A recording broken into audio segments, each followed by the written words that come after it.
Welcome friends. सो आज का हमारा जो टॉपिक बड़ा इंपॉर्टेंट है, हाउ टू मेक नोट्स। जब हम स्टडी करते हैं, जब पढ़ते हैं तो बड़े जोश में होते हैं, बहुत तेज गति से पढ़ते हैं, खूब क्वेश्चन सॉल्व करते हैं और जैसे जैसे हम आगे बढ़ते जाते हैं जनरली ऐसा होता है पीछे की चीज़ें हम भूलते जाते हैं।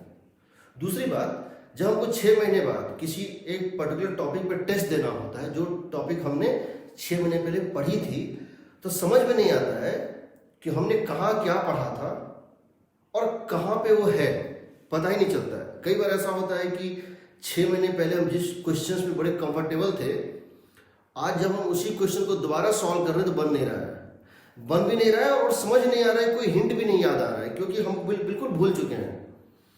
तो समझिए इस बात को कि जैसे जैसे आपकी साइंस की study, physics, chemistry, math, 3 subject है, अपने आप में बहुत बड़ा बड़ा सब्जेक्ट है। जैसे जैसे आप आगे बढ़ते जाएंगे आपके लिए उसको रिकॉल करना, उसको ऑर्गेनाइज करना बड़ा मुश्किल होता जाएगा।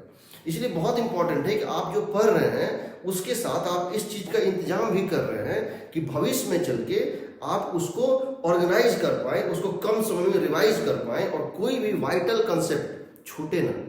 इससे आपको कॉन्फिडेंस आएगा और एग्जाम के अंदर कॉन्फिडेंस ही सब कुछ होता है। एग्जाम में जाने से पहले आपको ये लगना चाहिए अंदर से कि आपको सब कुछ आता है, कोई भी चीज़ छूटा हुआ नहीं है, कोई भी चीज़ ट्रांसलूसेंट नहीं है, मीन्स उसमें कोई एम्बिग्विटी नहीं है, कोई भी चीज़ ऐसा नहीं है जिसके बारे में थोड़ा जानता हूँ, सतही जानता हूँ। सब कुछ मुझे लगता है कि नहीं, सब कुछ रिवाइज करके जा रहा हूँ, कॉन्सेप्चुअली मैं कोई चीज़ छोड़ के नहीं जा रहा हूँ और पूरी स्टडीज़ को मैंने एक ऑर्गेनाइज वे में रिवाइज कर लिया है। ये बड़ा इंपॉर्टेंट होता है। तो आज का सेशन बहुत इंपॉर्टेंट है हर बच्चे के लिए, जिसको मैं पढ़ा रहा हूँ, जिसको मैं नहीं भी पढ़ा रहा हूँ, हर बच्चे के लिए बहुत इंपॉर्टेंट होता है। अब मैं आपको बता रहा हूँ नोट्स बनाते कैसे हैं। सबसे पहले आप ये समझिए कि हमारे पास जो कॉपी होते हैं नोट के, वो 2 टाइप के होते हैं। समझिएगा, हमारे पास 2 टाइप की हम कॉपीज रखते हैं। एक ऐसी कॉपी होती है बड़ी गत्तेदार, बड़ी मोटी और बड़ी मजबूत कॉपी होती है। ये कॉपी खरीदिएगा। देखिए, कॉपी किताब खरीदने में कभी भी कंजूसी मत कीजिएगा। कपड़ा खरीदने में, घड़ी खरीदने में कंजूसी कर लीजिए, कोई दिक्कत नहीं है। मोबाइल खरीदने में कंजूसी कर लीजिए, बट कॉपी, किताब, कलम, इसमें कंजूसी मत कीजिएगा, ठीक है। तो ये आपका इन्वेस्टमेंट है, ये आपका एसेट है, ये आपकी पर्सनैलिटी बनाएगा। तो कॉपी, ये देखिए, ये मोटी कॉपी है, अच्छी कॉपी होती है, मजबूत कॉपी होती है, चलती है। ये कॉपी हम रखते हैं नोट्स के लिए, या आप चाहें तो यही कॉपी प्रैक्टिस के लिए रखते हैं। जनरली हम रफ के लिए ऐसी कोई कॉपी रखते हैं, थोड़ी सस्ती होती है, और ये कॉपी रखते हैं। सबसे पहले आप ये समझिए, आप चाहे ये कॉपी लें चाहे ये कॉपी लें, सबसे पहले आपका काम है इस कॉपी का नंबरिंग करना। देखिए, इसमें लिख दिया है कॉपी नंबर 3। इस पर मैंने लिखा नहीं, बट इसके ऊपर मैं लिख सकता हूँ कॉपी नंबर 1। किससे लिखूंगा? परमानेंट मार्कर से। किससे लिखूंगा? परमानेंट मार्कर से। परमानेंट मार्कर रखेंगे क्योंकि ये जनरली प्लास्टिक कोटेड होती है, पेन से सही से लिखाता नहीं है। दूसरी बात, हम यहाँ नंबर 1 देंगे, यहाँ नंबर 1 देंगे, पीछे भी नंबर 1 देंगे 2 बार, क्योंकि कई बार होता है परमानेंट मार्कर भी समय के साथ मिट जाता है। तो पूरा मिट, एक जगह मिट भी जाएगा तो कहीं बचा रहेगा, फिर उसको हम हर 3-4 महीने उसको हम फिर से लिख देंगे।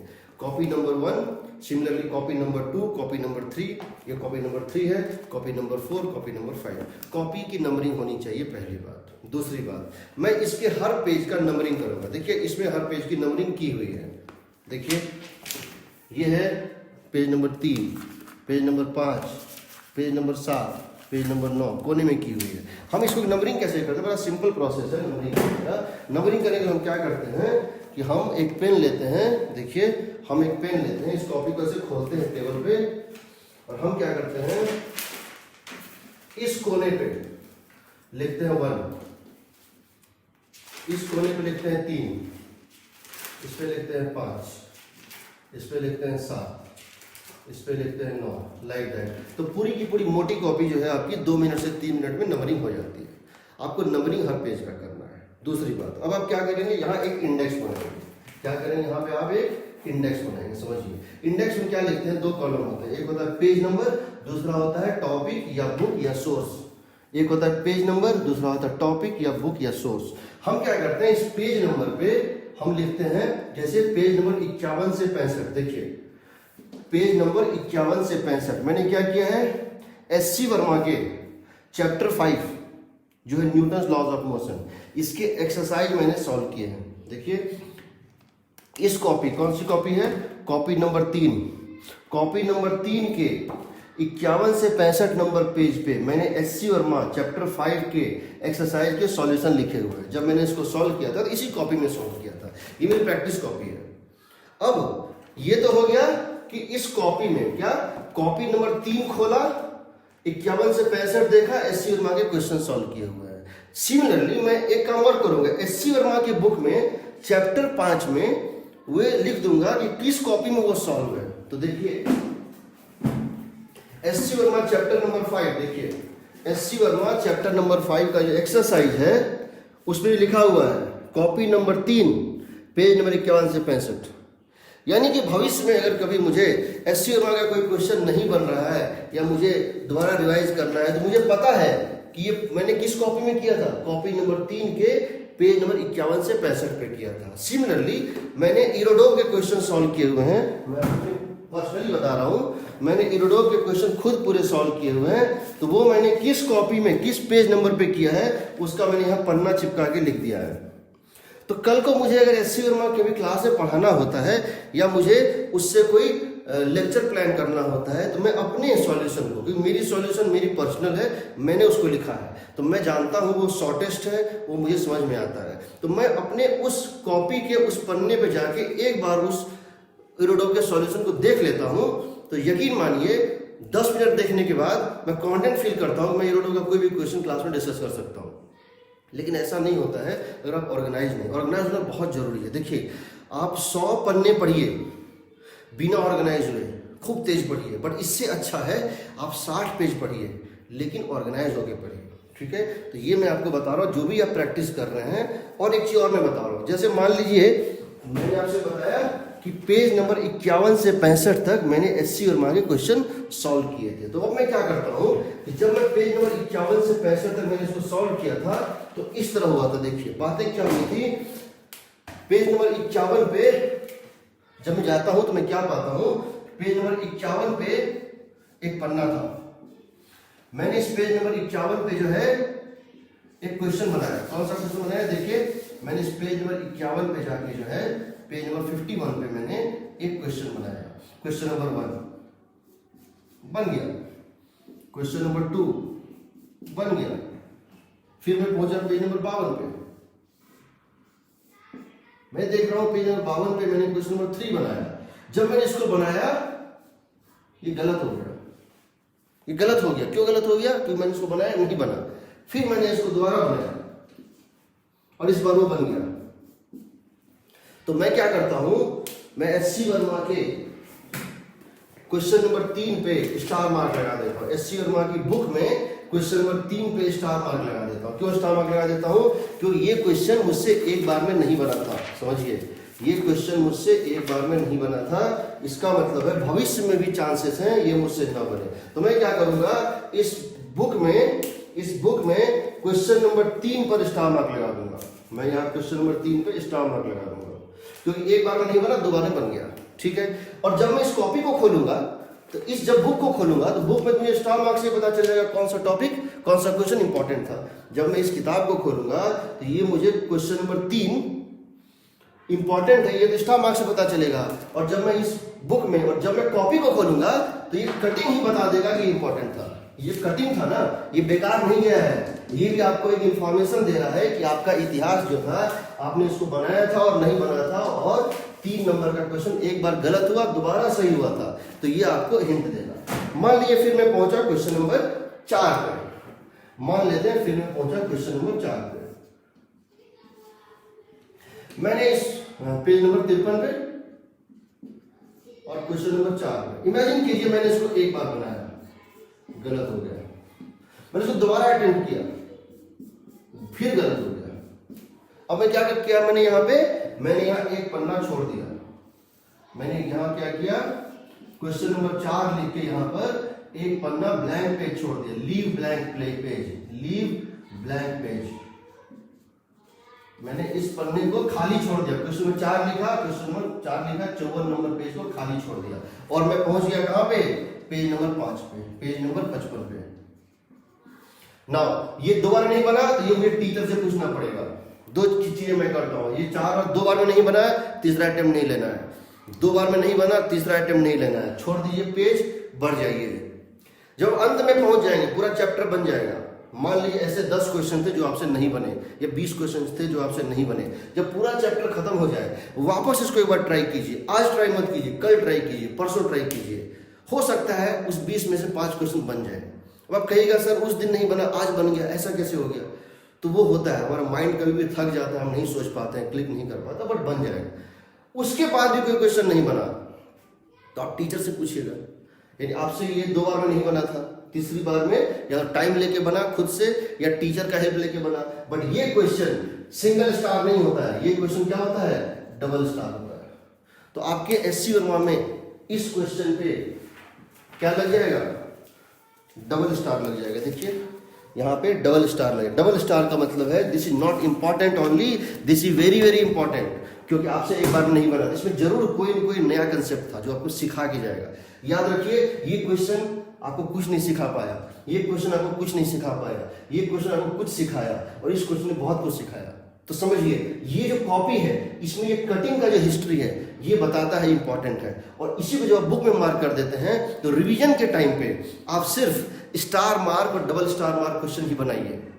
जब दोबारा आप बुक बनाइएगा या कोई प्रैक्टिस कीजिएगा टेस्ट के लिए, तो जो क्वेश्चन बन चुका था उसका कोई इंपॉर्टेंस नहीं है। आपके लिए सिर्फ वो क्वेश्चन इंपॉर्टेंट है जिसमें सिंगल स्टार या डबल स्टार था पार्ट टेस्ट में। और जब फुल टेस्ट देंगे, जैसे जैसे समय बढ़ता जाएगा आपके लिए सिंगल स्टार भी आसान बनता जाएगा। एग्जाम के पहले जो फाइनल आप एग्जाम देंगे, आपको सिर्फ डबल स्टार क्वेश्चन उस समय या तो बना लीजिए या अपने ही सॉल्यूशन पेपर देख जाइए। समझिए इस बात को, इसका मतलब है आपका ये बनेगा। तो इस तरह से आप इस कॉपी को फेंकिएगा नहीं। समझिए, ये कॉपी आपकी है ना जिसमें आपने प्रैक्टिस की थी, इसको फेंकिएगा नहीं, इसको रखिएगा।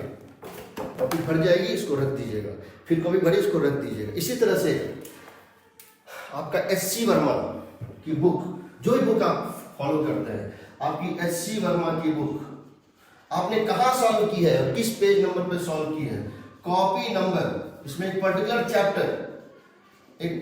चैप्टर नंबर, वो किस कॉपी नंबर के किस पेज पे है, एससी वर्मा की पर्टिकुलर चैप्टर किस कॉपी नंबर के किस पेज पे आपने सॉल्व की है रफ कॉपी में, वो आपको एससी वर्मा पे भी लिखनी है और उस कॉपी के इंडेक्स पे भी लिखनी है। आपको अब क्या करना है, इंडेक्स बनाना है। समझिए, आपकी हर कॉपी पे इंडेक्स होना चाहिए ताकि आप एक बार में समझ जाए कि कहाँ क्या है। ये तो हो गया प्रैक्टिस के लिए, ये तो हो गया प्रैक्टिस के लिए। अब मैं आपको बता रहा हूँ आप नोट्स कैसे बनाएंगे। समझिए, नोट्स कैसे बनाते हैं। नोट्स के लिए आप थोड़ी बढ़िया कॉपी रखते हैं। नोट्स क्या होती है, जो टीचर आपको क्लास में पढ़ा रहे हैं वो सबसे इंपॉर्टेंट है, क्योंकि वो है उनके लाइफ का एक्सपीरियंस होता है। उसमें 10 किताबों का जो है इंटरसेक्शन होता है, सबकी कंसेप्ट मिला के दिए जाते हैं, तो वो बेस नोट्स होता है। उसको आप अपने कॉपी में लिखिएगा। सबसे पहले ये नोट्स कॉपी मान लीजिए। तो नोट्स कॉपी में आप क्या करते हैं कि जैसे मैं आपको यहाँ पे एग्जाम्पल, इसमें पेज का नंबरिंग किया हुआ है, मैं इसको बोल रहा हूँ कॉपी नंबर 1, मैं इसको बोल रहा हूँ कॉपी नंबर 1, मैंने इसको सेव किया हुआ, ये कॉपी नंबर 1 है। 1 यहाँ भी लिखेंगे, 1 यहाँ भी लिखेंगे, 1 यहाँ भी, 1 यहाँ भी, ताकि अगर कभी एक आध मिट भी जाए परमानेंट मार्कर से तो भी ये कॉपी रहे सेव। अब इसमें देखिए, मैंने इसमें नोट्स बनाया है। किसका नोट्स बनाया है? मैंने इसमें मान लीजिए नोट्स बनाया है यूनिट्स एंड डायमेंशंस का। 227 से 254 तक है यूनिट्स एंड डायमेंशन। इंडेक्स में लिखा हुआ है 227 से 254 तक यूनिट्स एंड डायमेंशन। तो मैं 227 से 254 जाता हूं। देखिए मैं पहुंचा 227 पे। इसमें मेरा क्लास नोट्स है, ये है 227 से 254, ये है मेरे नोट्स। ठीक है, मैं ये नोट्स बनाता जा रहा हूँ, टीचर ने नोट्स दिए थे। अब क्या होता है, ये तो मेरा फंडामेंटल नोट्स बन गया। अब क्या है, यहां तक नोट्स बन गया। अब मुझे नया चैप्टर शुरू करना है, तो मैं क्या कर रहा हूं, इसमें मैं इसके बाद लगभग 6-7 पेज या 10 पेज छोड़ दे रहा हूं। इसके बाद मैं कुछ पेजेस इसमें ब्लैंक छोड़ दे रहा हूं। ठीक है, इसमें कुछ पेजेस ब्लैंक छोड़ दे रहा हूं। उसी तरह से मेरा ऑप्टिक्स का नोट्स है, उसमें plane mirror, spherical mirror, lens, prism सब है एक लाइन से, सबका नोट्स बना हुआ। नोट्स बड़ा अच्छा मैं बनाता हूँ, अच्छे कॉपी में बनाता हूँ। अब मैं क्या करता हूँ, समझिए, क्वेश्चन का लिमिट है, क्वेश्चन अनलिमिटेड है, क्वेश्चन कभी खत्म नहीं होता, बट कॉन्सेप्ट खत्म हो जाते हैं। समझिए, अब मुझे कल को मुझे एक बुक मिली मैंने बुक पढ़ी हुई है और मुझे कल को एक बुक मिली और मैं उस बुक को पढ़ रहा था। एक मिनट में बता रहा हूँ कि जैसे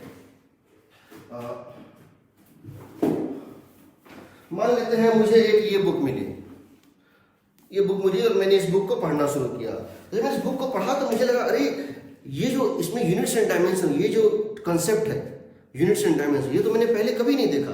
मेरे टीचर ने भी पढ़ाया, मैंने प्रैक्टिस भी किया, बट ये क्वेश्चन कभी मेरी आंखों के सामने से गुजरा नहीं। बड़ा अच्छा क्वेश्चन है, इसमें कुछ नया है, इसमें कुछ नया है, ये कुछ अलग टाइप का क्वेश्चन है, ये कुछ अलग टाइप का क्वेश्चन है, या इस क्वेश्चन में जो उसको सॉल्व करने का मेथड बताया है वो कुछ अलग है। तो मैं क्या करूंगा, अपने उस नोट्स के इस मेथड को अपने उस नोट्स के उसी जगह पे लिख दूंगा जो मेरा उस टॉपिक का नोट्स है। यानी अब मैं आऊंगा यूनिट्स एंड डायमेंशन का था, तो मैं क्या करूंगा, यूनिट्स एंड डायमेंशन के नोट्स पे जाऊंगा। ये देखिए यहाँ भी बीच बीच में मैंने पेज खाली छोड़ा हुआ था, या लास्ट में पेज खाली छोड़ा ही हुआ है। तो मैं यूनिट्स एंड डायमेंशन के इस जगह पे जो खाली पेज छोड़ा था, यहाँ उस मेथड को लिख दूंगा। कल को मैं एक टेस्ट दूंगा, उस टेस्ट में एक क्वेश्चन आएगा यूनिट्स एंड डायमेंशन, मेरे से नहीं बना। जब उसका पेपर डिस्कस हुआ तो मुझे लगा अरे ये तो बड़ा अच्छा कंसेप्ट है, ये मेरे से मिस कैसे हो गया। क्योंकि देखिए कोई भी एक किताब पूरी इंफॉर्मेशन नहीं देती, 80% दे सकती है, बट कुछ तो नया मिलने का चांस हमेशा होता है। इसको मैं यही लिखूंगा। कल को हो सकता है, मुझे लगता है मेरा ऑप्टिक्स बहुत स्ट्रांग है, और कल को मुझे एक ऐसा क्वेश्चन मिला लेंस पे या प्रिज्म पे जो जबरदस्त था, जो मैं नहीं जानता था। मैं उस प्रिज्म के उस कॉन्सेप्ट को या उस क्वेश्चन और उसके सॉल्यूशन को, या तो मैं कॉन्सेप्ट लिखूं या मैं कॉन्सेप्ट लिख के एज ए इलस्ट्रेशन उस क्वेश्चन को और उसके सॉल्यूशन को उस प्रिज्म में ही डालूंगा, ताकि जैसे जैसे समय बीतता जाएगा मुझे जो भी कंसेप्ट, जो भी अननोन चीज कहीं मिलता जाएगा वो मेरे नोट्स में घुसता जाएगा रिलेवेंट जगहों पे। उससे क्या होगा, लॉन्ग टाइम में मेरा नोट्स एनरिच होगा, और 2 साल के बाद ऐसा कोई कंसेप्ट, ऐसा कोई मेथड, ऐसा कोई चीज बचेगा नहीं पूरे मार्केट में, पूरी बुक में, जो मेरे नोट्स में नहीं होगा। मैं अपने से भी खोजूंगा नोट्स, मैं अपने से भी कोई नया मेथड खोजूंगा। जब भी कोई चीज मुझे नया मिलेगा, मैं बिना आलस किए सबसे पहले उस नोट्स में जाके उसको ऐड कर दूंगा, वो मेथड ऐड कर दूंगा कि वो मेथड शॉर्ट मेथड है, वो मेथड अलग सा मेथड है, वो मेथड एक इनोवेटिव मेथड है। तो मेरा नोट्स एनरिच होगा। मेरा नोट्स अच्छा होना चाहिए, थ्योरेटिकली बहुत अच्छा नोट्स।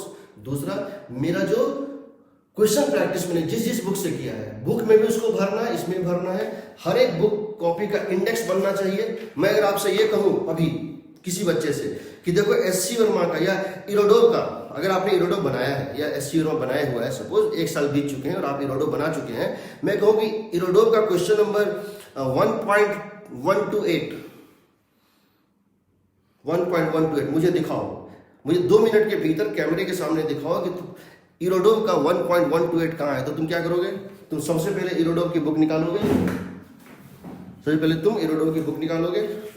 इरोडोव की बुक में जगह बहुत कम होता है, इसलिए पन्ने साटने पड़ते हैं। इस पन्ने में तुम जाओगे और देखोगे 1.128 copy number C3 page 39 to 68 में है। वो 1.118 क्या है, कॉपी नंबर 1.118 से 1.160 कौन से कॉपी में है, C3 में 39 to 68। कॉपी नंबर C3 उठाया और उसमें पेज नंबर 39 to 68 गया, वो क्वेश्चन मिल गया, बोला सर ये रहा।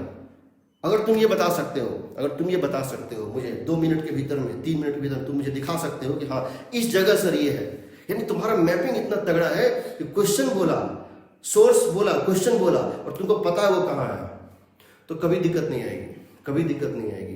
क्योंकि तब क्या होगा कि जब तुम्हारा टेस्ट होगा न्यूटन्स लॉज का, तो तुम क्या करोगे, सबसे पहले न्यूटन लॉज का अपना नोट्स रिवाइज करो। उसमें कुछ भी कंसेप्चुअली नया बचा नहीं है। 1 साल बाद सारी चीजें तुमने एक जगह रखी हुई है, मिल गया। फिर तुम क्या करोगे, इरोडोव उठाओगे, इरोडोव का न्यूटन लॉज कहाँ सॉल्व है वो देखोगे। अपना ही सॉल्यूशन है ना, खुद का बनाया हुआ है, कोई दोबारा करने की जरूरत है, तुम पढ़ भी जाओगे ना, सारा रिकैप हो जाएगा। इससे तुम कभी भी टेस्ट दे पाओगे, उसमें स्कोर कर पाओगे कम मेहनत से। तो नोट्स बनाना बहुत इंपॉर्टेंट है। आप नोट्स बनाते जाइए, नोट्स को एनरिच करते जाइए, आलस मत कीजिए। हमेशा आपको हर दिन किसी न किसी जगह से एक नया क्वेश्चन, नया कंसेप्ट मिलेगा। ये बात और है कि वो रैंडम मिलेगा, कभी न्यूटन लॉ से मिलेगा, कभी सर्कुलर मोशन से मिलेगा, कभी विस्कोसिटी से मिलेगा, बट मिलेगा। जहां भी जो नया मिले उसको उस नोट्स में घुसाते जाओ, उसको उस नोट्स में डंप करते जाओ। उससे क्या होगा, और अगर कोई पन्ना घट जाए तो पेज 60 लो उसमें, पेज बट होना एक जगह चाहिए।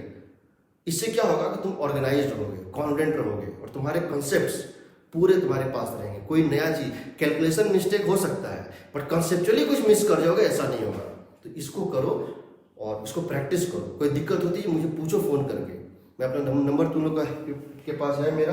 तुम मुझसे कोई भी बुक जो मैंने सॉल्व किया हुआ है सबको मैंने एक जगह पे ऑर्गेनाइज कर, मेहनत पड़ता है बट उसका फ्रूट बहुत मिलता है। ठीक है, सो अच्छे से नोट्स बनाओ, अच्छा कॉपी मेंटेन करो और प्रैक्टिस करो। जो भी प्रैक्टिस करो उसको सेव करके रखो। सेव इस तरह से नहीं कि हमको खोजना पड़े कि इस पूरे गत्ते में से कौन सी कॉपी थी। होता है एक डायरी मेंटेन, उस डायरी में लिख लो कि हाँ मतलब कॉपी नंबर 1 में क्या है, कॉपी नंबर 2 में क्या है, कॉपी नंबर 3 में क्या है, वो तो तुम खुद सर्च कर लोगे। जैसा टॉपिक वैसा चीज फिल्टर करके निकाल लो, देख लो। तो ये तुमको करना पड़ेगा। ठीक है, तो कोई डाउट होगा इसमें तो पूछना, या कभी होगा तो हम लाइव क्लास में तुमको बताएंगे मेरे नोट्स कैसे हैं। तुम मुझसे कोई भी क्वेश्चन पूछोगे जो मैंने बनाया हुआ है। पहले मैं ऑर्गेनाइज नहीं करता था, बहुत दिक्कत होती थी, हर साल एक ही चीज बनाता था 2-2 बार, खुद भूल जाता था। यूरोटो का क्वेश्चन पहले बनाया हुआ है 5-5 बार बनाया, 6ठी बार फिर कोई पूछे तो फिर बनाने बैठता था। अब ऐसा नहीं करता हूँ, अब थोड़ा ऑर्गेनाइज किया है खुद को। ठीक है, तुम भी करो, उसका फ्रूट मिलेगा, इसका फ्रूट जरूर मिलेगा। ये सबसे इंपॉर्टेंट है। देखो, दौड़ना, खाना आसान है, पचाना मुश्किल है। तो इसीलिए अपने आप को ऑर्गेनाइज करो ताकि तुम्हारे लिए जब सिलेबस बहुत बड़ा हो जाए, बहुत सिलेबस कवर हो जाए, तब भी तुम अपने आप को कॉन्फिडेंट फील करो। ठीक है, तो चलो इसको करना। कोई डाउट होगा तो मुझसे पूछना। ठीक है, थैंक यू।